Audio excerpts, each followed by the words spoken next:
Hello, আজকে আমি মাছ কাটবো। আসলে আমি রেগুলারই মাছ কাটি। আজকে আমি একা মাছ কাটবো, কারণ আমি রেগুলার আমরা দুইজন মাছ কাটি, ইমন আর আমি। আজকে ইমনের ছুটির দিন থাকার কারণে ইমন ছুটিতে আছে, তাই আমার আজকে একাই মাছ কাটতে হচ্ছে। তবে নতুন কিছু পোলাপান আসছে ও মাছ কাটা শিখতে। ওরা মাছ কাটা শিখতে আসছে মেনলি। প্রথমেই তো আর ওরা মাছ কাটতে পারবে না।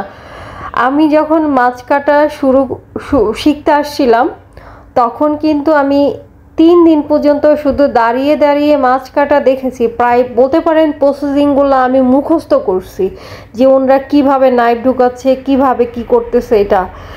তারপরে আমি আস্তে আস্তে সাহস করে আমি নাইফটাকে হাতে নিয়ে পরে আস্তে আস্তে আমি মাছ কাটা শুরু করছি। মোট কথা আমার মোটামুটি মাছ কাটা শিখতে আমার 7 দিন লাগছে। এখন আমি 1.5 মাস ধরে বুচারিতে কাজ করতেছি।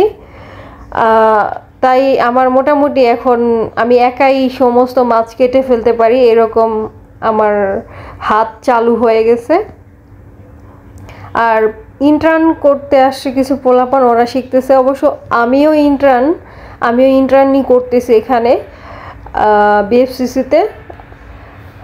ওরাও ইন্টার্ন, কিন্তু ওরা অন্য অন্য কিচেনে কাজ করছে। যেমন ওরা কেউ করছে কোল্ড কিচেনে, কেউ হট কিচেনে করছে, কেউ মিল সেটিংয়ে করছে। কিন্তু আমি বুচারিতে 1.5 মাস ধরে আসি, আমি মোটামুটি শিখে ফেলছি। তো ওরাও আস্তে আস্তে শিখে যাবে। এই হলো আমাদের অবস্থা। আমি বুচারি থেকে যাচ্ছি না, কারণ বুচারির কাজ অনেক বেশি। বুচারিতে প্রচণ্ড কাজ এবং এখানে অনেক কিছু শেখার আছে। তারপর আমি এখান থেকে হটে চলে যাব।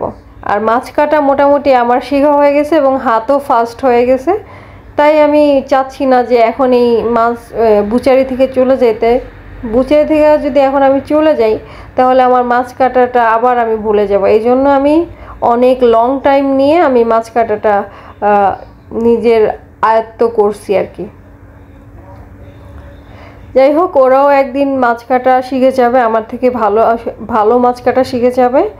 আর আমার ভিডিও করে দিচ্ছে লিজা, আমার একজন শেফ বলতেছিল।